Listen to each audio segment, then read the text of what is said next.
Hope Shifa sibirungi eno oluvanyuma lwa Kayima okuvaayo munnange n'abeeranga amwanukula. Jjukira ntino twakuwa amawulire nga Hope Shifa avuddeyo n'alyoka agamba nti ye surprise ze si za kifere. Era n'alyoka agamba nti nno Kayima omuwala yamusurprisinga mbu yali bweru. Era mbu omuwala yamala n'abisazaamu kubanga yali yeegomba Kayima mbu naye ne bamugamba nti Kayima atayagala bawala ate mbu Kayima yeeyerusa. Kati Kayima agambye nti Hope Shifa aleko omuwala aveeyo abeere nti nate yeeyogerera okitegeera nno mukwano wabanga akakasa nti no surprise ze si za kifere. Katukuwe akatambi kano. Akumanyira okiwulira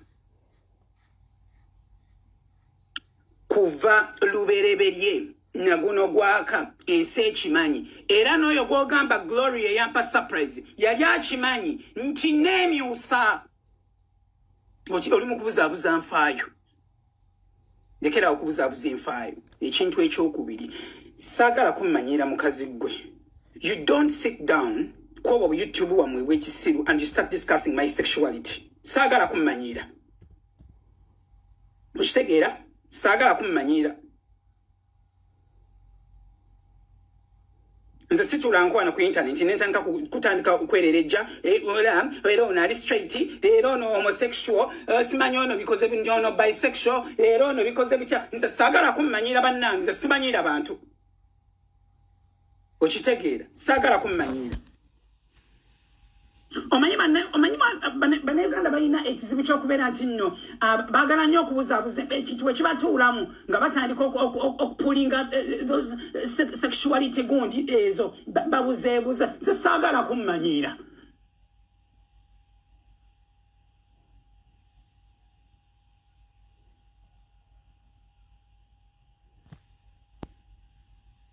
Byonna byonna ogenda kubikola sikulumbangako okitegeera mwamujja muzunga oyagala nnyo ebintu by'okubambula amatako g'abantu abantu n'obakonza. Saagala kunkomba mataffaali saagala kummanyiira okitegeera omwo mwositamiza obutama kuba ndabira ddala ng'obwo obutama bwo bukombera ddala amataffaali ogenda okombakomba amataffaali ga buli muntu. Nze saagala kunkomba mataffaali saagala kunkomba mataffaali. Ettaffaali lyange si liryo. So saagala kundeeta kukamanyirako ka kisiru. Nze simanyiira abantu. Otuule kubo YouTube channel bwammwe obw'ekisiru to discuss my sexuality.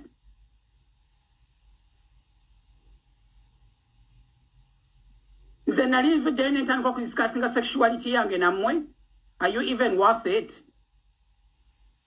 Mbu omukazi era yagenda okukizuula nti Kayima tayagala bakyala.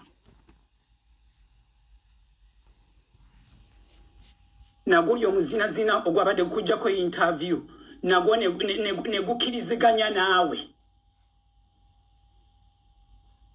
Mutudde mulinga obukazi bw'ekyakatebe.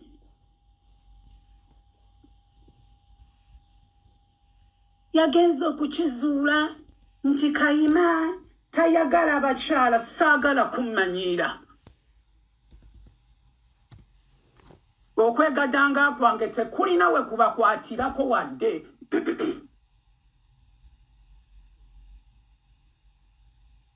Mumanyi ebikyala mmwe bentambuza serebu? Mubamanyi? Ojja byogera byonna byonna. Hope Shifa ogenda kwogera kino oyogere kiri oyogere kino. Omukyala eyansurprise nze mwetaaga. Omukyala agenda okukizuula nga Kayima tayagala bakyala. Ninga alina we nakiwandiika ne gwe mumanyiira. Enatuuzizza enkota y'amabeere alimbalimba ensi. No. The fact is oli mufere okitegeera togenda kuvaayo kubuzaabuza nfaayo to discuss about Kayima's sexuality na Kayima azikweyerusa. Kakati kale siumanyi kati nze sikyeyerusa. Ibyo byalibadde. Thank you so much for the gift. Byebiki bino gift oba babadde bankokonyako bukokonya.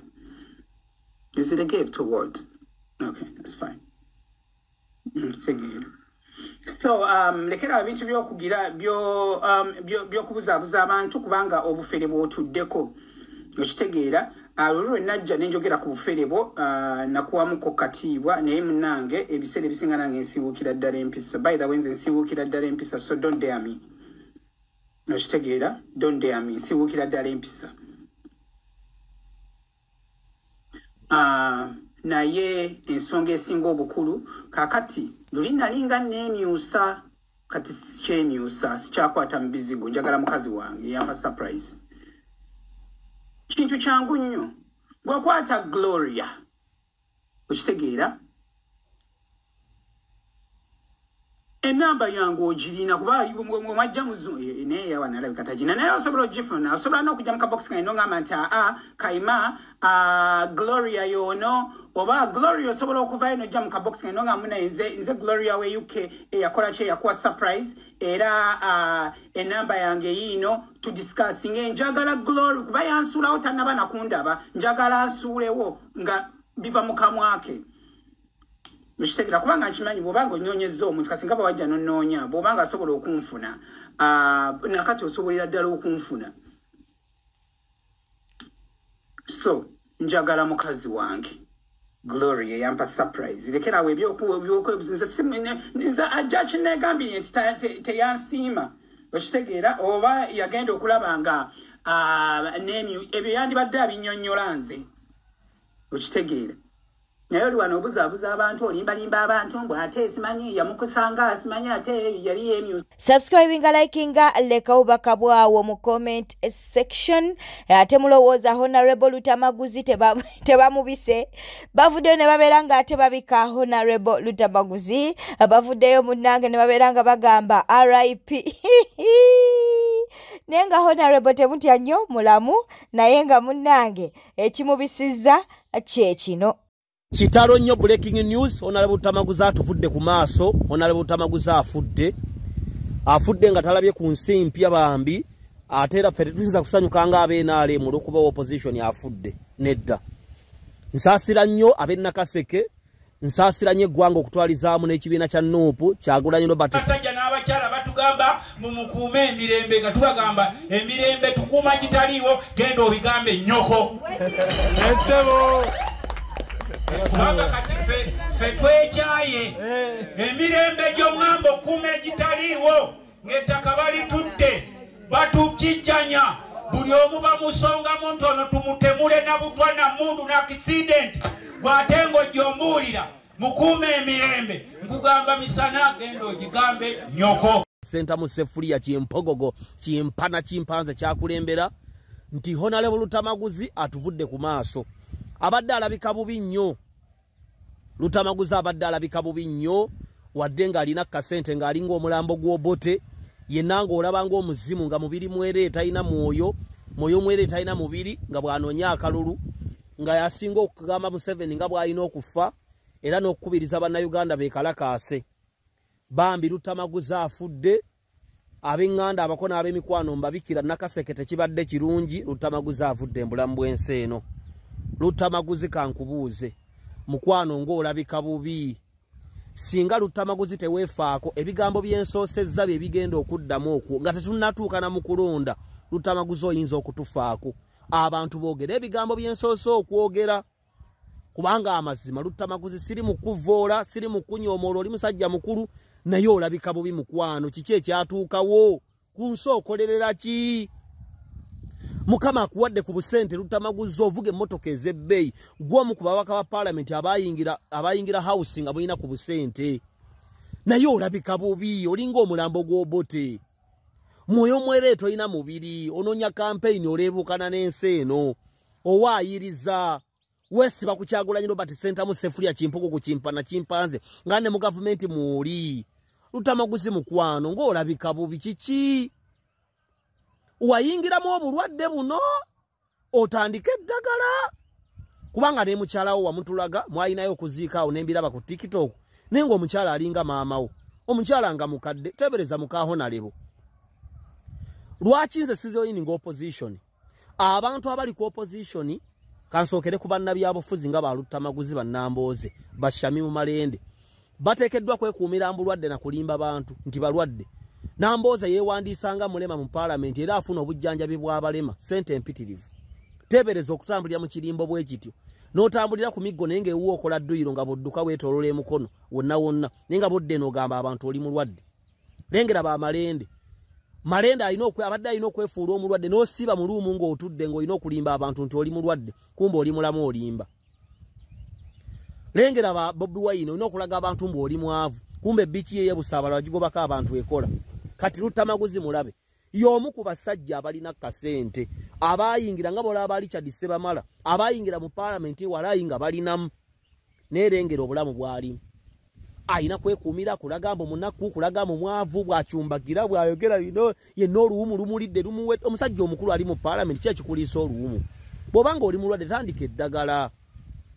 Kati akirala abawagizi muli baasamu muli basiru temulina magezi temulina kye mugoberera buli omu muvuma ola mwavumye omulangira Ssuuna ne Bobi Wine muli muvuma mukazi wa Bobi Wine mwavuma omwana Bobi Wine ebimwa.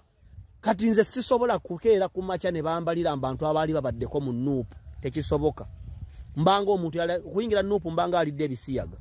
Bwe tweyongerayo ensonga munnange eza komediyani ono eyavuddeyo mu kyotala n'abeera ng'alumiriza omugagga omu okuba nti no munnange yabayisa bubi ate era nti atulugunya abaana ab'obuwala. Kaakati Rama gwe tumanyi nti no tatya biduduma ensonga nno ye yazitidde dda. Rama avuddeyo n'alyoka agamba zino ensonga nnyinza obukuba nti nno sijja kuzisobola katubeere nga tumukuwa. Kati oyo musajja wabanga nanyini mpiri akolagana ne babbalamu alina amaanyi mu gavumenti.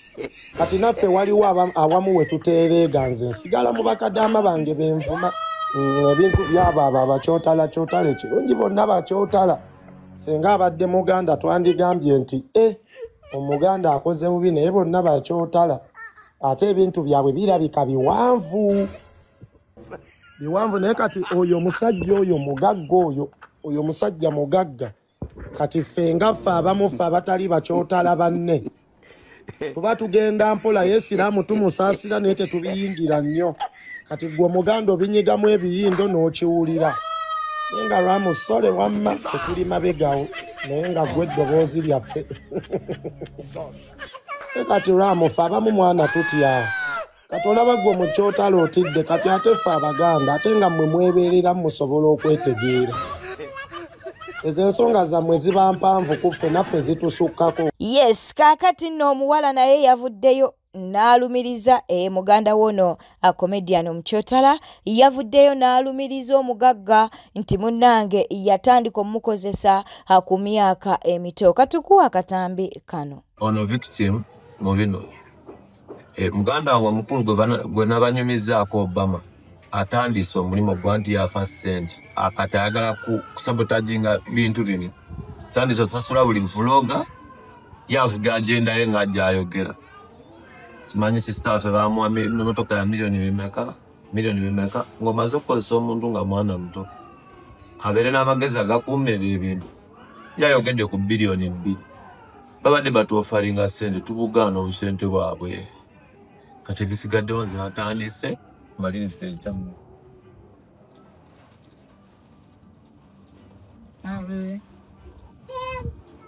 Nze mbadde kyenjagala okwogera yonna no brother wange yayogedde ebituufu. Abantu babuuza lwaki tekwavaayo edda but it's not easy. Mugenda bira bagenda gezaako buli kye basobola okulwanyisa naye amazima gasigala mazima. That man has defied a lot of girls, very many. Ate abasinga they are close like family friends. But nze wendi, I'm one of those girls. I'm not a girl anymore. Ndi mukazi mukulu. Naye ekyo nakiyitamu banga ddene. Ninkisigalamu banga ddene.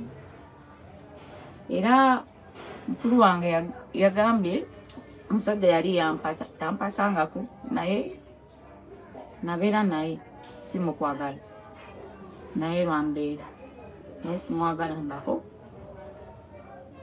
naye nga bwomanyi embeera y'ensi naye era nze okutuuka okwawukana n'oyo omusajja lwa nsonga nnene nnyo ate naye akimanyi aveeyo abyegaane agambe nti netulimu tetuna kye twali musabyeko sindo tumwagaza kino na kino just twagala ensi emanye kikyali newe tugamba tugende tulope kati bakubuuza evidence nze wuuno ne muto wange gyali n'abalala gye bali just tetusobola kwogera amanya g'abantu kubanga abantu abamu tomanya they would like to keep their privacy but wekiri oyo musajja kyali kyekyo ate asigala akikola ati n'abaana baffe they are not safe with him afuba nnyo okulaba nga family ajawula ajoonona kati simanyi naye to me it's justice enough okulaga abantu oyo omusajja kiki tulinda ebitabo erinnya ly'omusajja bamuyita Kalimbulizi ate Obama kati kyogezaako okubikkirira kyogenda ofukka omusajja gw'oli mu kubikkirira osembeza omwana muwala owo gw'ozaala kumpi naye banaye Rachel vaayo olwanire muwalawo nze nkikoze nga kojjaawe naye sirina buvumu bwe wazaalamu omwana omumanyi taata oyo Obama ku ssente alinga sitaani agenda zanya wano obujjogo limugenda bbula ye mukulu waffe atutadde lwakuba agenda wali amatya naye Obama amazima tegabi oyo nakyoyogedde n'ogamba nti Kalimi awasa sisita yamuwasaawa lwaki olimba ensi mataba kyotala bewasa kale ogamba emyaka 16 lwaki oyogera ebikontagana era oraga nti era asigala akoze ensobi bw'okwebaka n'omuntu ng'akyali mu primary walina emyaka endeka 11 embaga gye wawaayo sisita wo mbwa ggwe Obama tegeerako ekyolumu ffe tuli batoobo Bwetetambudde obadde mulabi mulungi alakwekumira ku Newspark channel kankuse obeere ng'osubscribinga olikinga n'okuleka obubaka bwawo mu comment section beera bulungi weeraba weekumire kweno yokka tujja kubeera nga tukuwa amawulire amalala ge tunaaba tufunyeewo.